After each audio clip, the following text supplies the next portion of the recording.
Stepping onto the power bit of God, so that power is inherent within God, and that power created the whole universe and sustains the whole universe. Even bigger than that. Remember I said to you earlier that the universe itself is made up of certain substances, certain particles make up the physical universe, that are different particles make up the other dimensions in the universe. So if we call the physical universe a combination of dimensions, there are certain particles that make up the physical universe that are separate to particles that make up the spiritual universes, and then separate to the particles that make up the soul universes that have been discovered at this point, that are more based on the soul. Now, if we then assume that there are a separate layer of particles above that make up the laws, and then there's a separate layer of particles that make up God, right? Now, if we examine it from that perspective, in that onion layer type perspective, when we see that power, you've got the universal power, which is the physical, which is power being expressed in a physical manner, right? And that's like the power of the sun, the power of, our earth and what it can generate, the power of the moon and what it can do to the earth. And that's the physical power available to the physical elements. The power of an atom, what that can display. So if you look at the power of an atom, it can display some pretty amazing things, right? Pretty powerful. So these are all physical things that are powerful, right? Then if we put the other layer around, there's also the spiritual, what you classify as spiritual things, or let's call them physical things in other dimensions, is probably a better term for them. So they obviously have different types of particles that make up those particular elements that make up the spiritual existences, and there is different layers of power in that existence.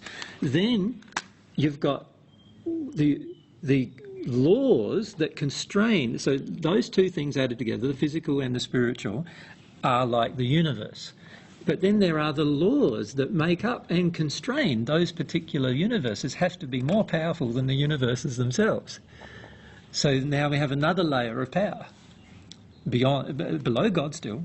So God created these laws. So there's another layer of power that constrain the universe and constrain everything in the universe, that control it, that keep it so that it doesn't fall into anarchy. And the laws themselves have to be greater in power than the actual physical universe or the actual spiritual universe. Now, of course, each type of universe has its own set of laws. So the physical universe has physical laws. And obviously the laws that constrain the physical universe have to be greater than the physical universe itself. And the laws that constrain the spiritual universe have to be greater than the physical and spiritual universe themselves, because the spiritual universe is more powerful than physical. Then it would make sense that the laws that constrain them must also be more powerful. So the laws are like this binding thing. And now if we look at what's above that, let's rub out the law layer, and we go back to just this. Well, let's redraw the diagram a bit better. So we've got the physical universe. So that's the physical. We've got the spiritual universe. The spiritual universes, let's call them SP. We've got the soul-based universes that have been now discovered. And the laws must still control all that. Right? So this tells me a lot, firstly, about God and the way God uses power. But it also tells me a lot about power itself and the qualities of power. Power has priority systems. Power can be used in different priority systems. There are levels of power available. There are levels of power of what controls the physical. There are levels of power of what control the spiritual or the other physical spaces, dimensional spaces. There are levels of power what control the soul. And these powerful laws have to be more powerful than the laws that control the smaller layer, if you like. And so this tells me a lot about power and the way God displays power. God displays power in different gradients and degrees based on what kind of universe or what kind of thing is being controlled by the power. And God's highest creation that we've discovered at the moment is the human soul, and the laws that constrain the human soul are far more powerful than the laws that constrain the physical universe and our spirit body and our physical body.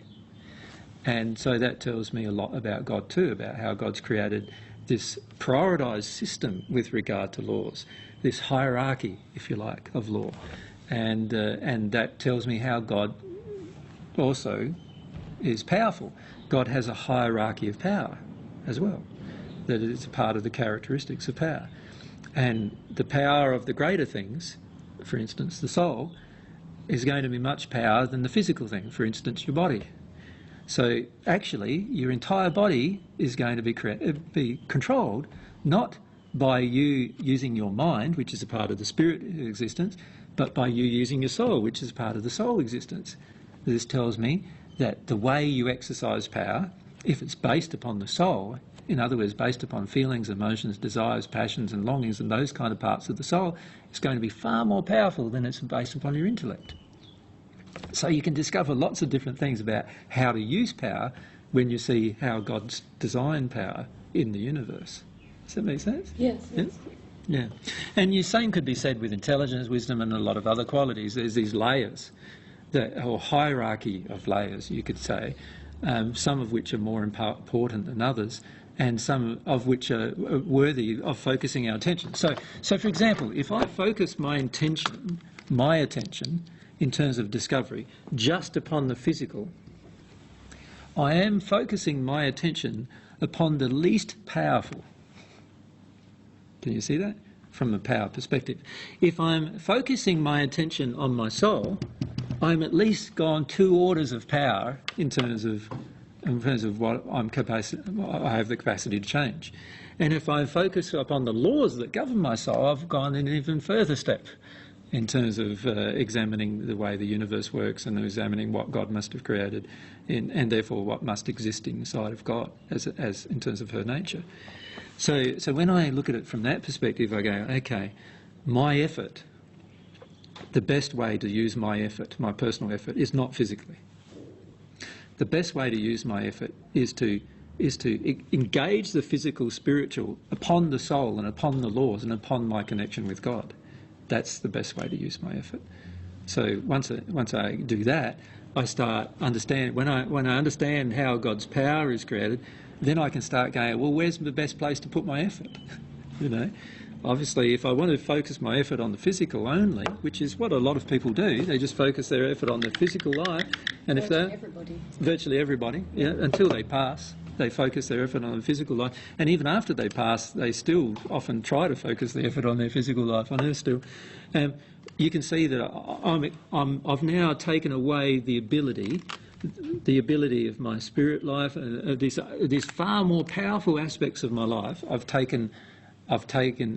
created an inability in myself to actually absorb any truths from those areas of my life, which is it's like creating a beautiful person, scarring them all up and chaining them.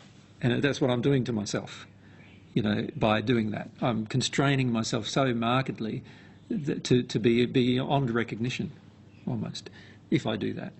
If I allow myself through this relationship to discover how God uses power, I can then discover a lot about the laws of the universe and the power in the laws of the universe, and I can focus on the laws that have the most power associated with them. And the one law that has the most power associated with it is the law of divine love, the law that constrains the usage of love in the universe. God's love, not my own. That has the greatest effect.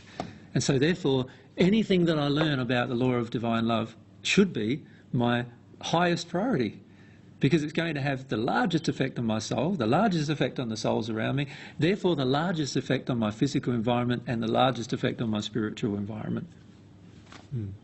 So when I see people focusing their attention on the metaphysical, you know, the spiritual environment, you know, and you see a lot of New Age people and people in religion focusing their attentions primarily on the metaphysical, what they think might exist in the realms beyond the physical. Why are you focusing your attention on that? That is the second layer. It's the laws of love are the highest layer you could ever focus your attention on. Focus your attention on there, and you'll discover all the rest automatically as a part of the process. And one of the other things that I feel is a part of God's nature is this: the quality of simplicity.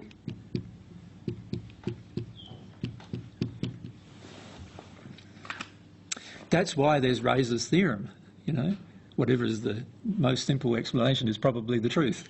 And that is why, because God, as an inherent part of her nature, is this desire for simplicity. If we're humble enough to accept the simple, we can often discover the very most powerful things in the universe as a result.